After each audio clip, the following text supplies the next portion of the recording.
Welcome to day 3 of Lizzie's Vlogmas. I think it's day 3. I'm also fairly certain it's Sunday and probably the 8th. No idea what's going on. I lost the plot like 4 or 5 days ago and have no idea what's going on. Which is why this episode is a little late. Also, the pug has found dinner again. So, the grunting you hear in the background. Anyways, yes, I'm fairly certain it's the 8th, mainly because I basically asked she who shall not be named, because she'll answer if I name her. Y'all can probably figure it out. But today's date was, and she said the 8th, so it's the 8th. Welcome to Distant Stitches. So we have 4 days. That's the 5th, the 6th, the 7th, and the 8th of mittens. The 5th and the 8th worked out just fine and are the correct size. This one's too long, this one's too short. What happened with this one was I didn't like how it was turning out, and that was entirely user error. So I figured I would just do a blank one and then stitch on a design, and I haven't gotten a chance to stitch on the design yet. So, 'tis what 'tis. This one just ended up too long. I did a repeat extra, I think, and can't be bothered to go back and fix it, because why? There you go. So that is the next 4 of my mini mittens. As you can see, I've got 4 up there already. I didn't put these ones up because I was going to show you. And that's kind of the extent of all that I've gotten done over the last couple of days. Gadget, an old man, did an old man thing, and we had to make an emergency trip to the vet. Luckily, our vet was able to see us. He's fine. He is absolutely 100% fine and bored out of his ever-loving mind. Because, of course, me am not fine, because I had to lift him a lot more than I normally would, and I had to stand a lot more than I normally would. So by the end of Thursday, like this all happened on Thursday, by the end of Thursday, I'm gone. I don't remember Friday. Don't really remember Saturday either. I slept through both of them. I'm awake and I'm dressed in real clothes, which is about all I've accomplished today. I don't think that happened until like 3 o'clock. Hello, Boo. You gonna come up here? Or are you just gonna sit there and look pretty? I think sit there and look pretty. He has gotten into everything that he shouldn't. I've got large swathes of my house just blocked off so he can't get at them. Because unfortunately, welcome to Canada, it's snowing. Oh, oh, oh, oh, oh, oh, oh. Pug. Yeah, I know.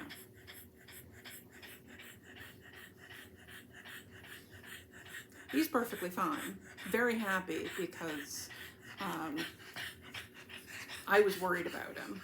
So, ooh, we got, are you gonna step out? Okay.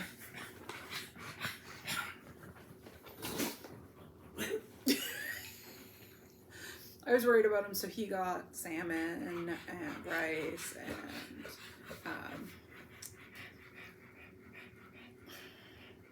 pork for dinner and breakfast a couple of days in a row. So he's in a great mood. He thinks this is fantastic. But yeah, I haven't been able, because nothing's cleared enough around my building to take him outside. So yeah, it just hasn't happened. I'm gonna attempt because I'm feeling a lot better, so I'm gonna attempt a drive tonight, maybe. Unless he falls asleep, in which case we're just gonna let sleeping pug lie and we will go do something tomorrow. But yeah, that's been the last couple of days. And I went to go find the knitting because I had started knitting a sweater for December. It was my December cast on. And because I have a December cast on, and then I actually have something that I'm planning on casting on Christmas Eve, so I have a 24th cast on. I can find neither of those because my purse is somewhere in this house. I know it is. Can I find it? Nope. And the purse that I thought the knitting was in, because the one that I took with me to the vet's office that I thought I put my knitting in, nope, not there either. So it's around here somewhere. I'll find it probably tomorrow. But I did say I was going to show you guys some of what I was planning on doing come the new year.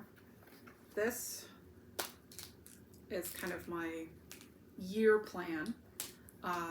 It is a bunch of basically sampler, like just little things that you can embroider, and actually pops out of the, come on you, there we go, pops out because they're iron-on patterns in there, but it is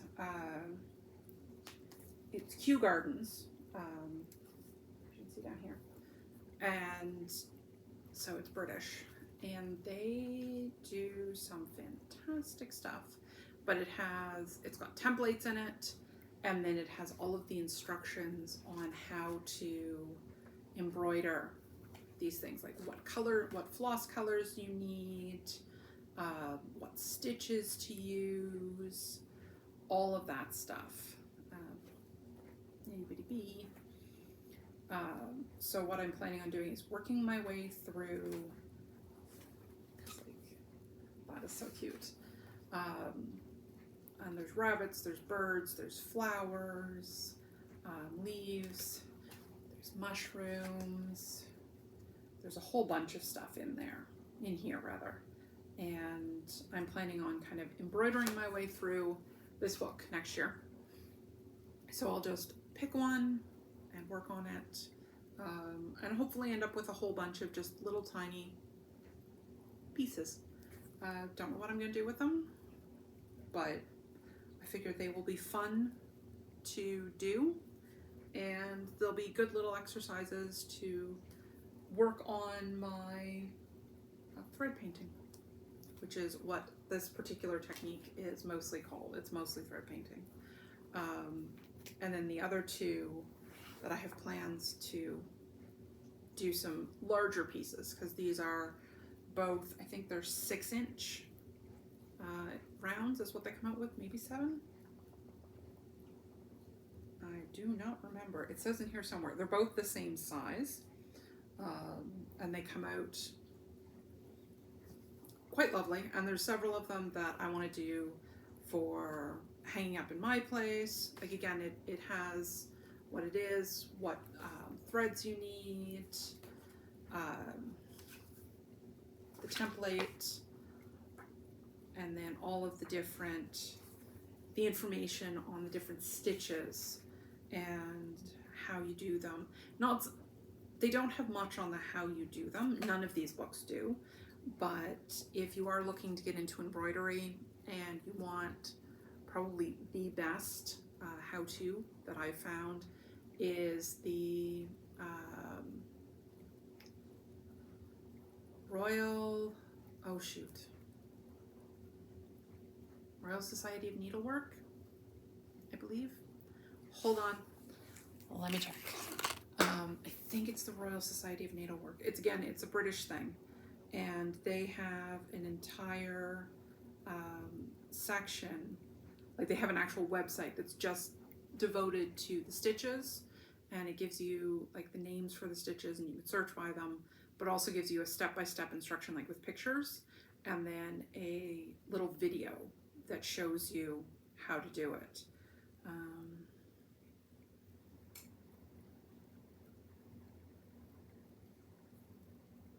Royal School of Needlework, that's it. Harrison Stitch Bank. So yeah, so it's the Royal School of Needlework Stitch Bank. So it's rsnstitchbank.org. And they come up with all kinds of different stitches and techniques and everything, and it'll show you, there we go, it'll show, like, you can pick by what you're doing. So if you're looking for stitches to fill something in, to do leaves, to do stems, to do smocking, because they do have smocking in here,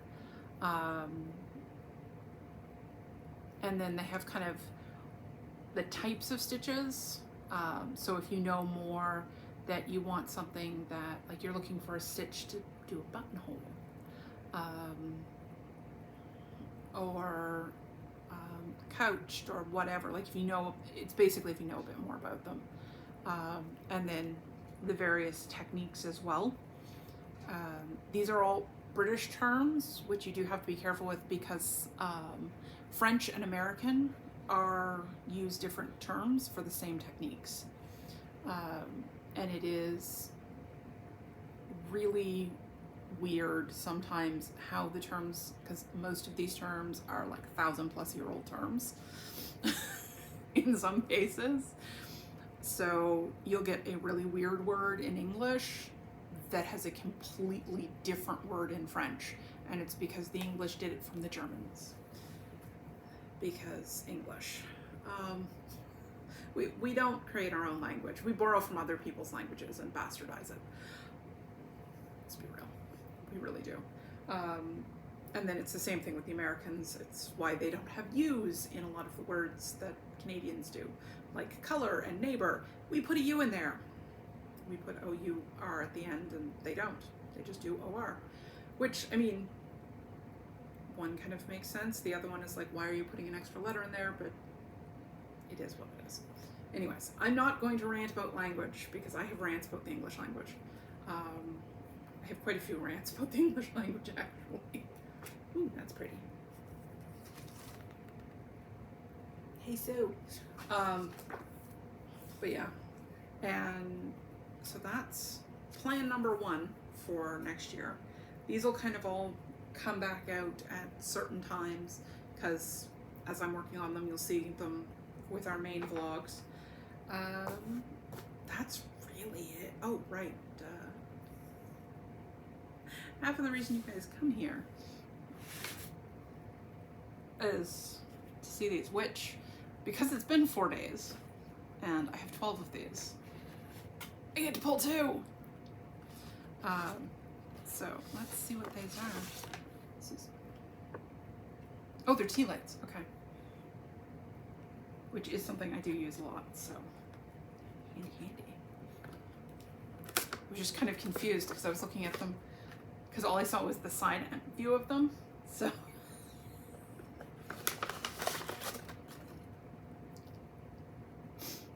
I'm very much I like mushrooms, and I've kind of been doing a lot more, as you've probably all noticed, done a lot more with mushrooms. So mushroom ornament and sparkling, because, I mean, let's be real here. This one is actually going to go back in the bag so I don't get sparkles all over everything, because I will otherwise. So, last 2 days gifts. No, leave that one up on here, and chocolate, because I can, and really shouldn't. The one thing I figured I'd ask all of you, because I've seen a bunch of them, and this leads back to the whole I haven't been feeling well thing. Pop can tabs. You can get little, like, there are little things that you just put on the end of it to help you flip them up. And more like soup cans and whatnot come with these things, and they're hard for me to get open some days, like really, really hard to get open. So I'm looking for those. I'd prefer somebody in Canada and not Amazon, because I know I can get them off Amazon. That's not a big deal. But I know that there are like independent people who make them, and I'd rather get them from somebody like that. And I don't care, the Canada Post is not currently shipping. I'll wait until the strike is over, probably sometime in January, to order. But if anyone has any ideas where to get one, put it in the comments below, because I would love to know. because I can't think of the term for them. So they're not the easiest things for me to find on Google. But anyways, that's it. That's all. Probably not going to do much editing on this, if any. So I'm sorry for the lack of subtitles on this one. It's just, I don't have the spoons for that tonight. Have a good evening. Bye, everyone.